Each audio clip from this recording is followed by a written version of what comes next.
Welcome to A Brief Pause. We cover a wide variety of pet topics, including health and wellness, grooming, training, and today, cats. We talked to Marilyn Krieger from the San Francisco Bay Area, who is a cat behavior consultant certified. And she's going to talk to us about what that means. She also is the author of the book Naughty No More. And so I can't wait to see what we're going to learn today about one of the most mysterious of house pets. Welcome, Marilyn. How are you today? Thank you so much for being here. Thank you for asking me to be here. I really appreciate it. So if you're not watching on YouTube, do remember that the podcast is on YouTube because she just had her beautiful big Savannah cat on her. Maybe he'll come back and join us in a minute. He's gorgeous. So here we Marilyn, go. Here he there is. you go. He's gorgeous. Nice, big, beautiful Savannah. So 18. Oh, wow. Yeah, cats have that long lifestyle. It's great. So explain to us, for those who don't know, what cat behavior is, what it means, how do you describe your job to people? How do I what? I couldn't How do you describe your job to people? What does a cat behavior consultant do? Oh, okay. Good question. So what happens, people contact me either by email or by phone, and they'll have a behavior issue. Maybe their cat is eliminating outside a litter box, or they're trying to introduce them, whatever it is. And what I do is if it's a remote, because I do both remote and on-site consultations, depending on the location, if everybody's vaccinated. And I will send them a behavior history form to fill out. And if it's remote, there'll be videos or pictures I'll need. But what I do during the consultation is I figure out the reasons for the behavior, because that's the most important thing. You need to figure out why the cat is doing whatever it is, because there are always reasons for behavior. It doesn't just happen in a vacuum, and it's legitimate. Usually the reasons for the behavior are legitimate. And then we make the changes. We talk about the environment. So maybe more litter boxes are needed, or maybe more vertical territory is needed, or you know, the cats just a lot that they might, here's a big one. Maybe they're being fed together. You don't ever want to put food dishes together because cats are solitary. Hunters and eaters are not pack animals. Same room's fine, but different locations. You know, there's a lot of issues can cause different behaviors. So we address those behaviors also and use positive reinforcement. And then people after that, after we do the consultation, they can keep in touch with me for 30 days through email, because sometimes we have to make adjustments to my recommendations.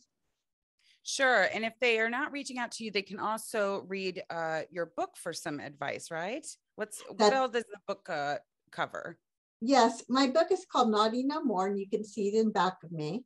And it is available on Amazon, and it is solving cat behavior problems. First of all, figuring out why, like what we were talking about, changing the environment, but also using clicker training. Clicker training is a wonderful way of changing behaviors and reinforcing behaviors that you want. Yeah, it's so interesting because you think clicker training and you think dog, or at least I do. I mean, I work with dogs. I've owned cats, but my brain goes right to clicker training for dogs, and even behavior and training in general goes right to dogs. So I think it's interesting and important for people to know that this all can apply to cats as well. I think the general consensus, it's easy to say, this is how this cat behaves. It either fits into my life or it doesn't. This cat is crazy or it's not. But it's really good to know that something can be done, especially if you're rescuing, say, an adult cat that's going to take a little acclimation into the home. What's some of the big things that you can advise people if they're going to rescue, especially an adult cat, that they can do to set up their home to make that cat comfortable? Because I mean, you've seen it before. Some cats just fit right into the house and they run the roost right off the bat, and other cats are more shy and uncomfortable, and they need a little more TLC. What can people do? The first thing to do, let's say if this is the very first cat, or only one cat in the household, the cat should have his own room. You don't just let the cat out into the whole the whole house. You want the cat to be comfortable in one room first, and that's where you will start getting to know the cat, and the cat will start getting to know you. And of course, in that room, there'll be a litter box, at least one, at least one litter box. There'll be vertical territory, like cat trees, things to eat, cat scratchers, all sorts of things. And you will need all of this also throughout the house when the cat eventually is feeling more, comfortable with you. But that's how you start. And if you do have multiple cats, you want to make sure that those introductions are very gradual. And that is a mistake that a lot of people make, in that they just do the introductions too quickly, and they just say, okay, here's your new friend. Well, cats, like people, how do you feel if somebody just comes in and takes over and sits down and eats your food or whatever? You're not going to be very happy. Well, even more so with cats. So the introductions have to be done very gradually. Yeah, that makes sense. I meant to ask you this a minute ago and just got ahead of myself. How did you get into this? How did you get interested in cat behavior, to the point of becoming this level of an expert at it? Because it's pretty nuanced. It takes a lot of training, I would think, or a lot of education on the topic. Well, as everybody in my field, always loved cats. Always had cats growing up, and I would talk to my veterinarians about behavior. They didn't know very much. And then I started reading everything that there was to read. And then I actually worked in a high-tech company as a human factors engineer, and took classes in behavior, human behavior, but behavior is behavior. And so, so that was very helpful. And then after I was laid off, I then decided to become a cat behaviorist and started taking classes, going to vet conferences. And there weren't that many. There were vet conferences, but very few behavior classes at that time. I joined the early when they first started. I joined the International Association of Animal Behavior Consultants and became certified through them, fully certified. And in order to retain my certification, I need to take a certain number of certified education units every 3 years, which I do. So I'm continuing to go to school. I continue to read studies. I read studies, lots of studies, because all that is very helpful. And then I can use it when I actually work with my clients. Yeah, I also work with vets. Sure. So one of the episodes we did this season was on dog psychology and cognition, and we learned that whole field is incredibly young. So I would only assume that cat behavior and the study of that to this level is also on the young side. Is that true with cats as well, that we're still in the early stages of kind of understanding their behavior?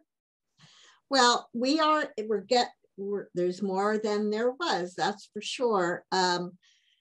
There's always been a lot of cultural fog and myths around cats and not understanding them. And now with all the studies and more people becoming certified or becoming vet behaviorists or getting your PhD in behavior, there is more understanding. People are understanding more what is motivating, why cats do whatever behaviors they're doing. So it's definitely expanding.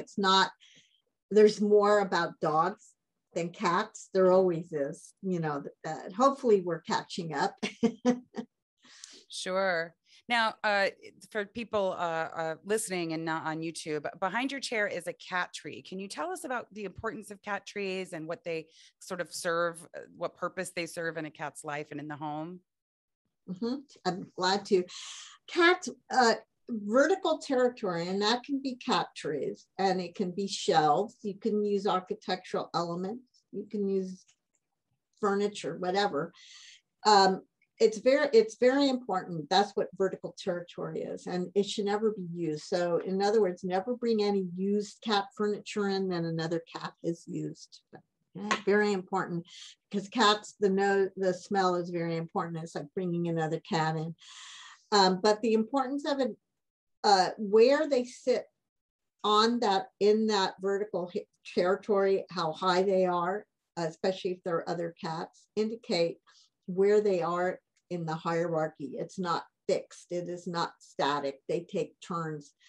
One in the morning, one may be up higher, and then in the afternoon, the other might be higher. So they take turns. But also from up high, they can see, they can feel safe. They can also see what's going on in the environment, if there's any stray pieces of food. The one thing about vertical territory you have to be careful of is most cat trees are made in such a way that cats can feel they can be trapped. And cats never should feel that there's that possibility. And unfortunately, most trees, there's only one way up and one way down, and that's a problem. So what you want to do is position them next to other furniture or other cat trees. You can see there's a tree in back of me. I'll just point this up, and this is a really bad one. You can see there's only one way up, but you notice that I positioned it next to my bookshelves so that cats can then, and they go all the way around the room. And then there is vertical hutches, all sorts of things. So the cats have multiple ways up and down, and that's extremely important for cats. Yeah, that's really good knowledge. That's a really big, tall one. I didn't realize till you moved your camera how big that was. It goes up all the way to the ceiling. But that's interesting to know about the hierarchy thing. And it is a big difference where say another animal might want to be low and hidden under in a corner, that cats feel safe up. Up high is their safe space. So giving them that opportunity is important. What is one of the cringiest things, you know, I talk to, as soon as people find out what we do in our career, they immediately start telling stories about their own pet or, you know, some animal that they've had in the past. And sometimes they're complaining about, oh, this cat was so crazy, or I had to give it away because of this, or even their current animal at their home. Oh, my cat does this thing that's really annoying. What's the one that makes you cringe every time because it's so common? Misconception, you know, that the owner's doing something that they could be doing better, obviously not knowing that, that it's just, it irks you every time you hear it because it's so common and it's a, you know, common mistake. Well, there are many of them. One thing is that people, a lot of people will come to me and they'll say, my cat is getting back to me. My cat is mad at me. My cat's doing such and such behavior because they're mad at me, or they're getting back at me, things like that. And it's, no, cats don't do that. There are definitely reasons for behavior. Behaviors never happen in a vacuum, but getting mad or getting back at somebody or another cat is not one of them. That's something people do, but cats do not do. So what I do is explain to them, let's figure out the reasons for the behavior, and it's not because they're getting back at you, but let's figure that out and then address those reasons, whatever it is. So that's a pretty common one.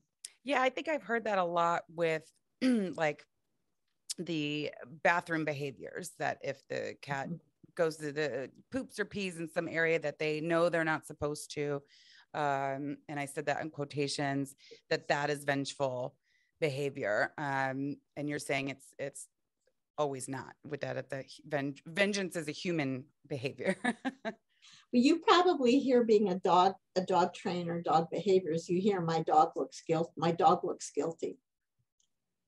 Right. Yeah. For sure. Right. That's that, you know, the dog, whatever. Yes, it's pretty funny. I'm sorry, I interrupted you. What were you saying? No, that's exactly what we're talking about, is humanizing the right. animals. And it's easy to do. Yeah, it's easy to do because the faces look so similar and the behaviors look so similar. But yeah, oftentimes they are communicating something totally different.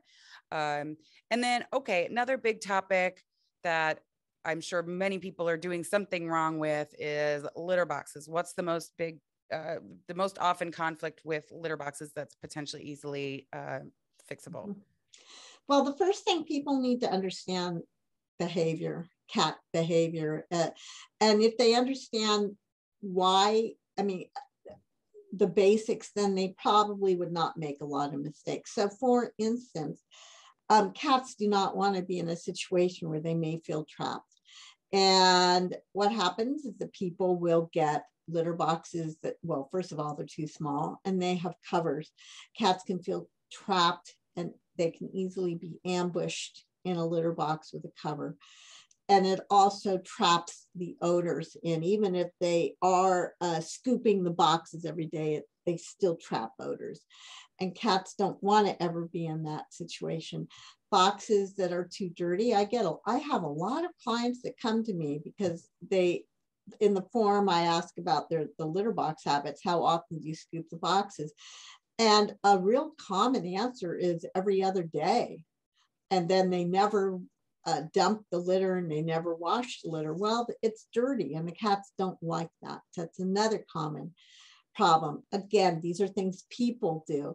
The other thing people do is put them in out of sight, out of mind for them, for the people, and in the garage, or access through a tiny door, or in a closet. And cats don't like that. They don't want to feel that they can be ambushed. They don't want to walk across the house. So you need to have many litter boxes throughout the house, one per cat and one for the household. If you have 2 cats, you need 3 litter boxes in different locations. If one doesn't feel safe, they can go to another. You don't want to put it in like a closet or in back of a door. Maybe it's out of sight for the person, but and a lot of times people will say, oh, my cat wants privacy. And no, that's again a people thing, you know. So you put it in the corner of the room, the cat has a really good view. It's not where people walk, of course, but in the corner of the room, great view, and the cat can easily escape. Okay, a nice large box, no cover on it. Okay. Mm-hmm.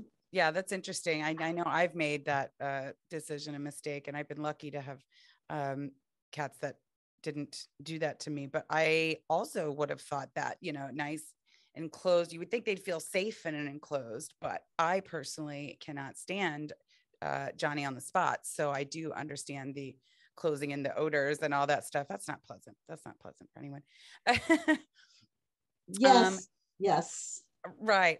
So what about play with like kittens? Is there anything people should know about that that's maybe good or bad about playing with cats or small kittens that you wouldn't think of?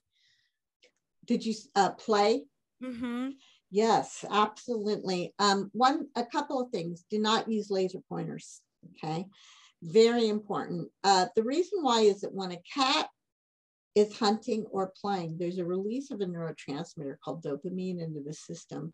It only stops being released after the cat has caught their toy, feel it underneath their little paw, or caught their prey.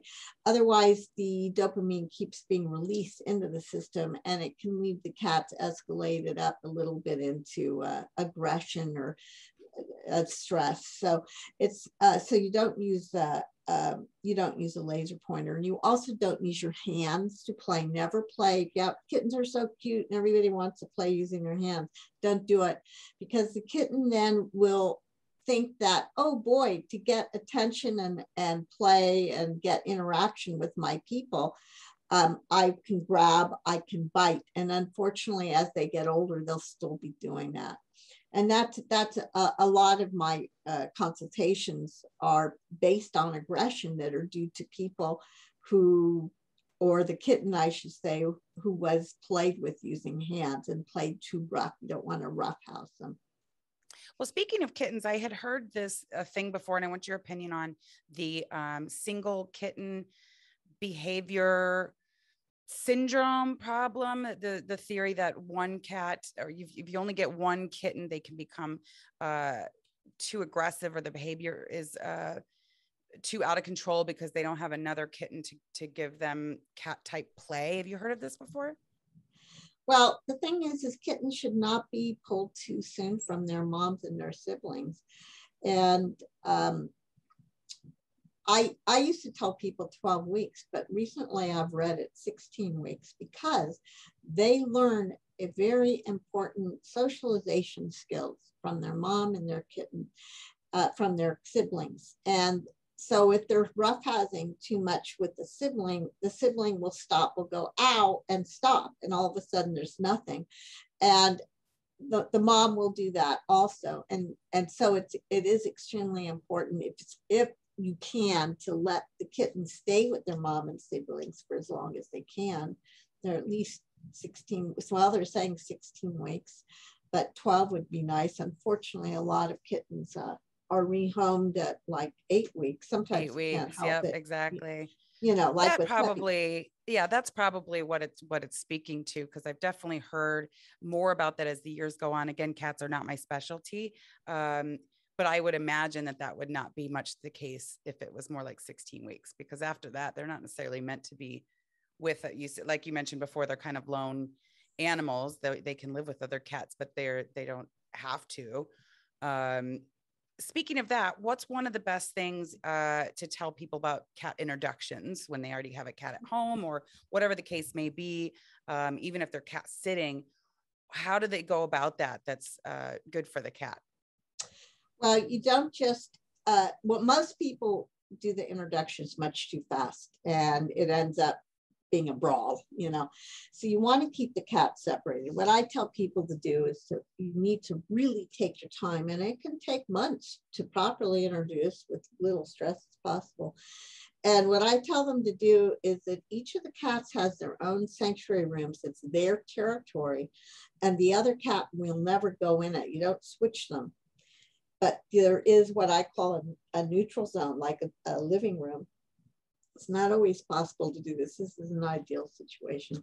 But then there is like a living room, and the cats will share it, but not at the same time. And what they'll do is they'll use, you put scratchers and height, vertical territory, and they'll start marking and scratching, and they'll set and they'll smell each other. So that's one thing. And then you gradually introduce them. You start with scent, with pheromones, and you farm their pheromones. So you take a clean sock, and you right over here, they have little scent glands that produce friendly pheromones next to their mouth and whiskers. Right. You take like a soft towel and or sock for each one. You never put one cat smell on the other.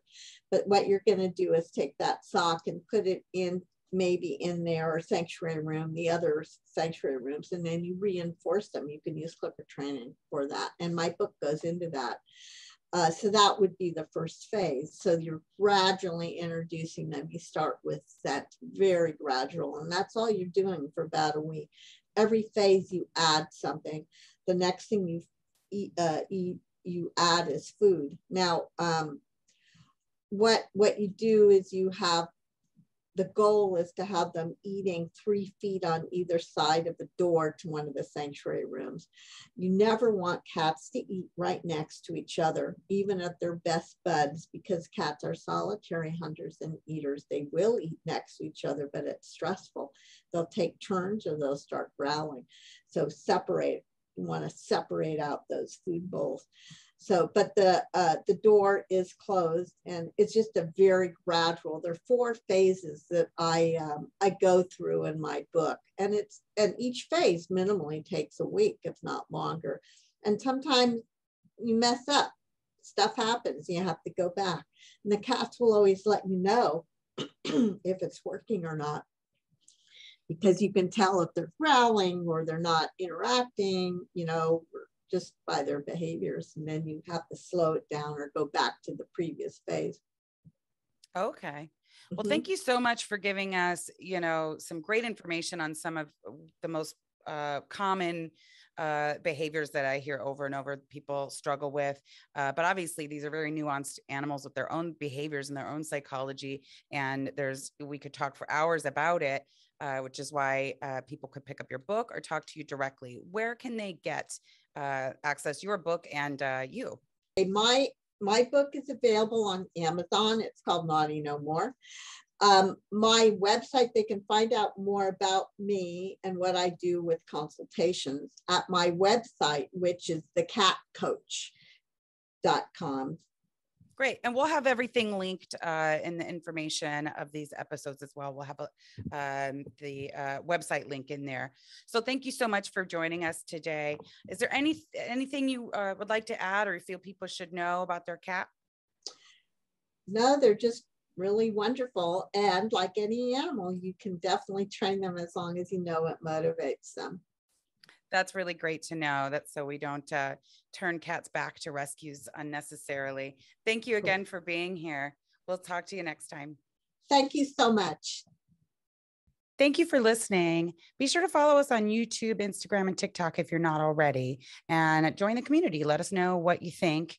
We'd love your feedback and your likes and your subscriptions, but most of all, your ideas. What else do you want to hear and see and learn about pets?